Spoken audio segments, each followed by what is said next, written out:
Hi friends எல்லோரும் எப்படி இருக்கீங்க? நல்லா இருக்கீங்களா? இன்றைக்கி நம்ம ஒரு புதுவிதமான கதை தான் பார்க்க போகிறோம். அதுக்கு முன்னாடி நம்ம சேனலுக்கு நீங்கள் ஃபஸ்ட் டைம் வரவங்களா இருந்தீங்கன்னா சேனலை சப்ஸ்கிரைப் பண்ணிக்கோங்க. கீழே இருக்க பெல் பட்டனையும் கிளிக் பண்ணிக்கோங்க. வாங்க வீடியோக்குள்ளே போகலாம் ஃப்ரெண்ட்ஸ். இன்றைக்கி நான் வந்து சொல்ல போகிறது பார்த்தீங்கன்னா, என் நண்பனோட மனைவியோட ஏற்பட்ட உறவை பற்றி தான் நான் உங்ககிட்ட ஷேர் பண்ண போகிறேன். என் பேர் பார்த்தீங்கன்னா தினேஷ். நான் வந்து ஒரு கம்பெனியில் வேலை பார்த்துக்கிட்டு இருந்தேன். எனக்கு அம்மா அப்பா வந்து கிடையாது. ஒரே ஒரு அக்கா மட்டும்தான். அம்மா அப்பா வந்து சின்ன வயசுலேயே இறந்து போயிட்டாங்க. அக்கா மட்டும்தான் என்னை வளர்த்தது எல்லாம் பண்ணது. அவங்களும் கல்யாணம் ஆகி வந்து ஒரு ஊரில் வந்து செட்டில் ஆகிட்டாங்க. நான் வந்து ஒரு கம்பெனியில் வேலை பார்த்துக்கிட்டு இருந்தேன். அந்த சமயத்தில் வந்து எனக்கு அந்த கம்பெனியில் வந்து அறிமுகமான ஒரு ஃப்ரெண்டு. அவன் வந்து அந்த கம்பெனியில் நான் போனதுலேருந்து என்னோட ரொம்பவே நல்லா ஒரு பழகக்கூடிய ஒரு பையன். அவன் வந்து என்ன அப்படின்னு கேட்டிங்கன்னா, ரொம்பவே நல்ல பையன்னு சொல்லலாம். ஆனால் அவனுக்கிட்ட வந்து ஒரு சின்ன கெட்ட பழக்கம். அது என்ன அப்படின்னு பார்த்தீங்கன்னா, அவன் எதுக்கு எடுத்தாலும் வந்து ஒரு புரிஞ்சுக்காம டக்குன்னு கோவப்பட்டுருவான். ஆனால் வந்து எல்லாருக்கும் ஹெல்ப் பண்ணுறவன், நல்லா கேரிங்காக இருப்பான். ஆனால் வந்து ஏதாச்சும் ஒரு சின்ன விஷயம் அப்படின்னா டக்குன்னு அவன் கோவப்படுவான். அதுதான் அவனுக்கிட்ட இருக்கிற ஒரு மைனஸ்னு சொல்லணும். என்கிட்டயே நிறைய டைம் அந்த மாதிரி தான் நடந்துக்குவான். அப்படி இருக்கிறப்போ வந்து அவனுக்கு வந்து வீட்டில் வந்து திருமண ஏற்பாடுகள் பண்ணாங்க. அவங்க ஊரை சேர்ந்த ஒரு பொண்ணை வந்து கல்யாணம் பண்ணி வச்சாங்க. கல்யாணம் பண்ணி வச்சதுக்கப்புறம் நான் வந்து அவங்க வீட்டிலேயே பார்த்தீங்கன்னா, கீழ் வீட்டில் வந்து வாடகைக்கு இருந்தேன். என்னோட 2, 3 ஃப்ரெண்ட்ஸும் தங்கியிருந்தாங்க. அவன் மேலே வந்து ஃபேமிலியோடு இருந்தான். யாருன்னா அவங்க அம்மா, அப்பா, அவன் மனைவி 4 பேரும் இருந்தாங்க.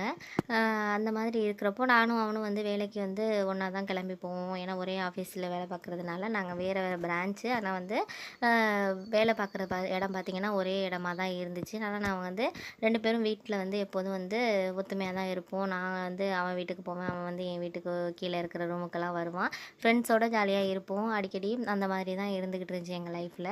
அந்த மாதிரி ஒரு சமயத்தில் பார்த்திங்கன்னா, என்னோடய ஃப்ரெண்டு வந்து திடீர்னு வந்து ஒரு பிரான்ச்சுக்கு வந்து ரொம்ப தூரம் இருக்கிற ஒரு பிரான்ச்சுக்கு போட்டுட்டாங்க. ஏன்னா இங்கே ஆளுங்க வந்து கம்மியாக இருக்கிறதுனால வந்து இவன் வந்து நல்லா வேலை பார்க்குறதுனால என்னாச்சுன்னா, அவன் வந்து அங்கே போய் வேலை பார்க்குற மாதிரி வந்து போட்டுட்டாங்க. அதனால வந்து அவன் போக வேண்டிய ஒரு கட்டாயத்தில் இருந்தான். அவங்க அம்மா அப்பா வந்து 2 பேருமே கொஞ்சம் வயசானவங்க தான். கொஞ்சம் கால் நடக்க முடியாதவங்க அப்பாவுக்கு. அவங்க அம்மாவும் ரொம்ப முடியாதவங்க. வீட்டுக்கு பொருள்லாம் வாங்குறதெல்லாம் அவன் தான் வாங்கி கொடுப்பான். ஆனால் அதுக்கப்புறம் வந்து என்கிட்ட அவன் கூப்பிட்டு சொன்னான், நான் வந்து வர வரைக்கும் எங்கள் ஃபேமிலியை கொஞ்சம் பார்த்துக்கோடா. நான் வந்து எப்படியாச்சும் ஒரு 3, 4 மாதத்துல வந்து இங்கே மாற்றிட்டு வந்துடுற மாதிரி பார்க்குறேன். இல்லாட்டினா அங்கேயே வீடு பிடிச்சிட்டு வந்து என் ஒய்ஃபு இல்லை எங்கள் அம்மா அப்பாவை அழைச்சிட்டு போகிற மாதிரி பார்க்குறேன். நீ கொஞ்சம் ஹெல்ப் பண்ணுடா அப்படின்னு சொல்லி சொன்னான். நம்ம ஃப்ரெண்டு அவன் எவ்வளோதோ எனக்கு உதவிகள் பண்ணியிருக்கான். பண உதவிகள், எங்கள் அக்காவோட லைஃப்பில் நிறைய ஹெல்ப்லாம் பண்ணியிருக்காங்கிறதுனால நானும் வந்து அவன்கிட்ட வந்து நல்ல விதமாக தான் வந்து சொன்னேன். நான் வந்து பார்த்துக்கிறேன், நீ ஒன்றும் கவலைப்படாத, ஏதாச்சும் வேணும்னா நான் வாங்கி அது கொடுக்குறேன் அப்படின்னு சொல்லி சொன்னாங்க. அவங்க ஒய்ஃப் வந்து ஃபஸ்ட்டு என்கிட்ட பேசாமல் தான் அமைதியாக தான் இருந்தாங்க. ஆனால் வந்து இவன் வந்து ஏதாச்சும் ஹெல்ப் வேணுனா அவன்கிட்ட கேளு அப்படின்னு சொல்லி சொன்னதுனால அவங்க வந்து என்கிட்ட வந்து ஒரு லிஸ்ட்டு கொடுத்தாங்க அன்றைக்கி. இது மாதிரி இந்த மாதம் வந்து மளிகை ஜாமான்லாம் இதில் இருக்குது, நீங்கள் வாங்கிட்டு வந்து கொடுங்க அப்படின்னு சொல்லி சொன்னாங்க. சரிம்மா நானும் வாங்கிட்டு வரேன் அப்படின்னு சொல்லி சொன்னேன். வாங்கிட்டு வந்து கொடுத்தேன். அதுக்கப்புறம் வந்து அவங்களும் வந்து எப்போயாச்சும் ஏதாச்சும் சமைச்சாங்கன்னா எனக்கு கொண்டாந்து கொடுப்பாங்க. நானும் வந்து ஏதாச்சும் திங்ஸ் வாங்கிட்டு வந்தேன்னா அவங்க அம்மா அப்பா கொண்டு கொடுப்பேன். அப்படி நல்லா தான் போயிட்டு இருந்துச்சு.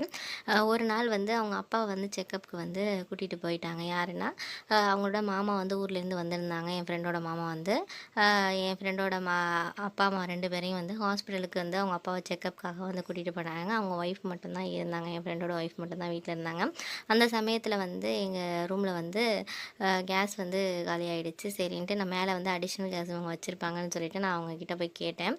அப்போ வந்து என் ஃப்ரெண்டோட ஒய்ஃப் வந்து அப்போ தான் வந்து சமைச்சிட்டு இருந்தாங்க. சமைச்சிட்டு இருந்தோன்னே நான் கேட்டதுக்கப்புறம், சரி நீங்கள் எடுத்துக்கோங்க அப்படின்னு சொல்லி சொன்னாங்க. நான் கொடுத்துட்றேன், 2, 3 நாளில் வந்துடும், நான் உங்களுக்கு கொடுத்துட்றேன் அப்படின்னு சொல்லி சொன்னேன். சரி நீங்கள் எடுத்துக்கோங்க, ஒன்றும் பிரச்சனை இல்லை அப்படின்னு சொல்லி அவங்க சொன்னாங்க. அடுத்து என்ன நடந்ததுங்கிறத நான் அடுத்த பார்ட்டில் சொல்கிறேன் ஃப்ரெண்ட்ஸ்.